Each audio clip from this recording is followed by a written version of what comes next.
Hey Upper East Siders and my lovely glow-getters. Welcome back to my channel.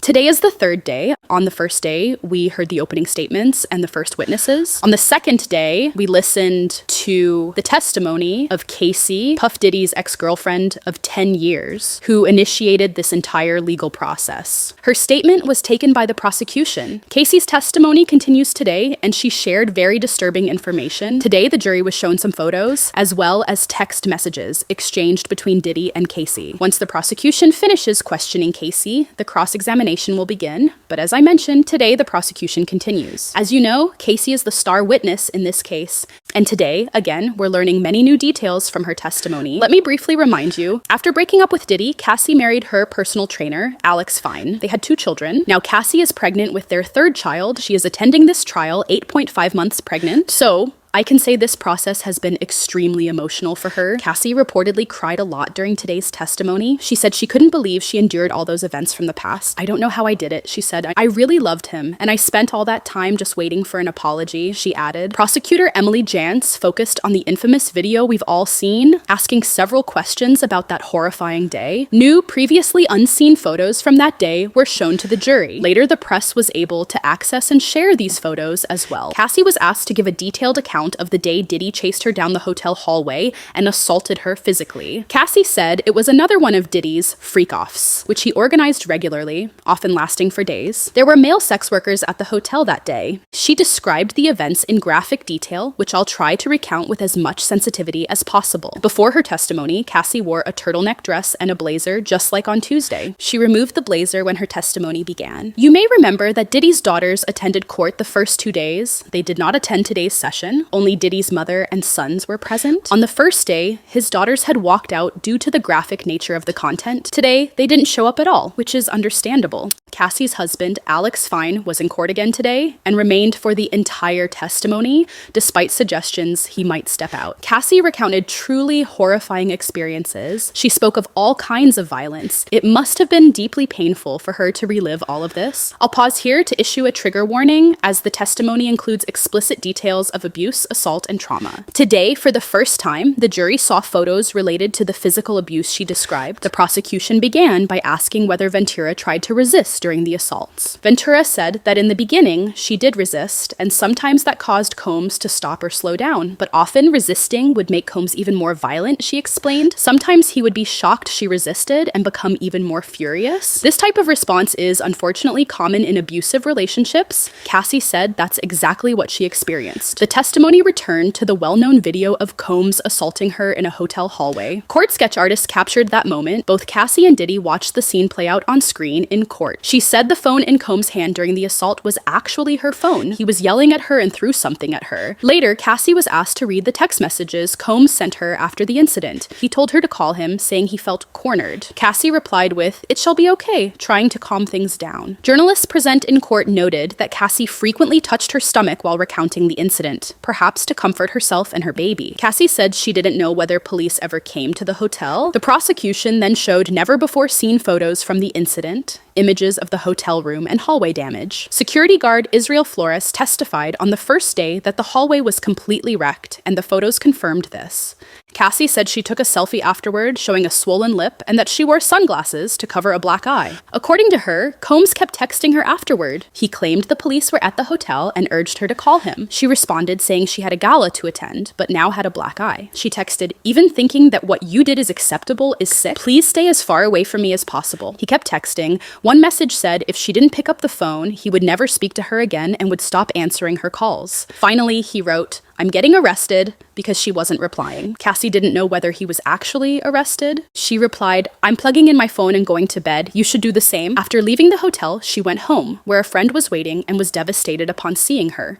The friend called the police. When police came to her apartment, she didn't reveal who assaulted her. She told the court, "I just didn't want to harm him at that moment. I wasn't ready." Cassie said that later, Combs came to her building, yelling and banging on the door, causing a huge disturbance. This, she said, had become a routine. Whenever she left, Diddy would follow, causing drama wherever she went. Eventually, she left the apartment and went to the home of someone named Dirac and his wife, whom she had previously taken refuge with. The prosecution showed a photo from the gala where a bruise was visible on Cassie's shoulder. She said she wore makeup to cover bruises on her face and a long dress to hide bruises on her legs. Photos from the after party showed a visible bruise on her shin. Cassie said there was a larger bruise on her thigh that wasn't visible in the photo. Photos from the after party showed Ventura in a short dress with a visible bruise on her right shin. Ventura stated that she had a larger bruise on her upper thigh, but it wasn't visible in the photo. The prosecutors then showed other photos and mentioned some names, directing questions toward the escorts who participated in the freak-offs.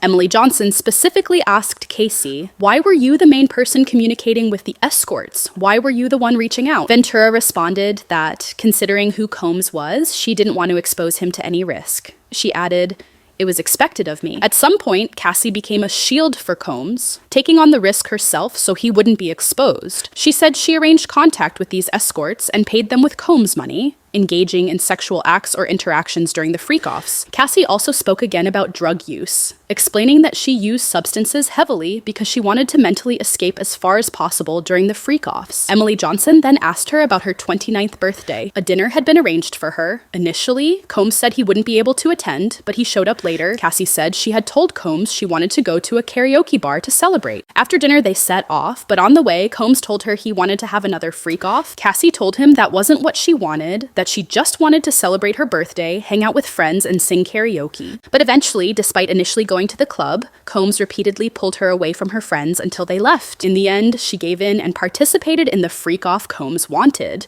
What can I say? Diddy didn't even let her have a normal birthday. That's the takeaway here. Even when all she wanted was a quiet night with friends, dinner, and singing, the night still ended in another freak-off. Prosecutors then asked Ventura about the blackmail materials she mentioned on Tuesday. She said she was referring to freak-off videos, footage of her while intoxicated, or anything else that could portray her poorly. Emily Johnson asked if Combs had used those videos to blackmail her. Ventura answered that when he got angry, he would immediately bring it up. It was a common occurrence. He would say that if she ever dated someone else, he'd show that person the videos. He threatened to ruin her reputation and destroy her career. That's classic blackmail. By the way, Cassie wasn't the only person recorded in these videos. It's believed that Diddy recorded people at many of his parties and may have compromising videos of many celebrities. So this wasn't just used against Cassie, it was a pattern. The prosecution asked Cassie if she was afraid these videos would be released. She said yes, definitely, and that she feared having to explain it to her mother. "I was afraid for my career, for my family. It was also shameful," she said. She described the whole situation as disgusting and terrifying. "It could have destroyed everything I worked for." She said she never wanted to be in those videos in the first place. She said she had asked Combs to delete the videos and that he told her he did. But later, she saw some of them again. He had said they were gone, but clearly they weren't. The prosecution asked Ventura how she recovered after a freak-off. Because, as mentioned in Tuesday's testimony, these events lasted for days, involving heavy drug use, excessive alcohol, and severe sleep deprivation. Ventura said that after each freak-off, they would return to Combs' residence in that city, receive massages, and have meals cooked by a private chef. This part, she acknowledged, might be used against her by the defense. They might argue, if it was that terrible, why did you enjoy massages and chef-prepared meals afterward? But Cassie also stated she struggled with addiction during these periods, using substances to numb herself and escape from the pain. She admitted to being physically abused during these freak-offs as well. She mentioned that at least one participant had witnessed such violence firsthand. She described a 2013 incident when she and Combs were in Canada for a music festival. In their hotel room, she said Combs threw her into a bed frame, causing a gash on her eyebrow. She later sent him a photo of the injury as a reminder of what he had done. There's even a photo from that music festival showing Ventura with her hair styled to cover the cut, a fringe over one side, while the other is shaved. This image was also presented in court. She said this was her way of hiding the injury. She also talked about an incident at the Cannes Film Festival. Cassie said Combs accused her of stealing drugs and during the argument threw her off the yacht they were staying on. Yes, he threw her off a yacht. In response, she bought a ticket for a commercial flight back to the US, but Combs booked a seat on the same flight. She even tried switching seats to avoid him, but Combs kept changing his own seat until he sat beside her. Cassie described that during the flight, Combs opened his laptop and played the freak-off videos despite being surrounded by other passengers. This is horrifying. She said she felt completely trapped, no escape, no safety, no privacy. After they landed in New York, they went to dinner together. Cassie said she hoped hoped it would be a farewell dinner, an amicable goodbye, but Combs insisted on going to her house afterward. There, Cassie said he sexually assaulted her. She recalled crying and saying no. Combs didn't stop. She said that afterward, she just got up and walked away. Later, during a friend's birthday party, Cassie voluntarily saw Combs again. When asked why, she said their relationship had lasted for years, and their emotional bond was not easy to sever. She admitted that after 2018, she had limited contact with him, but not none. Her testimony left the courtroom deeply shaken. Many were relieved Diddy's daughters didn't have to hear this, but her husband, Alex Fine, was present and listened to it all. At the end of the day, Cassie said there was no way to count how many freak-offs she had been involved in. It could easily be hundreds. She confessed she had even contemplated ending her life because of the shame and guilt. This story contains nearly every form of trauma imaginable. It made me think fame and money can be a dangerous, even deadly combination. Cassie said she was there in court to do the right thing. She will return Thursday for cross-examination. The jury was dismissed for the rest of the day. Reporters in the courtroom said Diddy listened to all of Cassie's testimony with a completely blank expression, not a single flicker of emotion. They themselves said it was hard to even listen. Tomorrow, the fourth day, cross-examination begins. I believe that's when the real confrontation will happen. What do you think the defense team will ask Cassie? What should they ask? I'm looking forward to your comments and questions. See you tomorrow. Thank you once again for being part of my community, and I look forward to seeing you in our future videos. Until then, stay beautiful, stay natural, and stay you.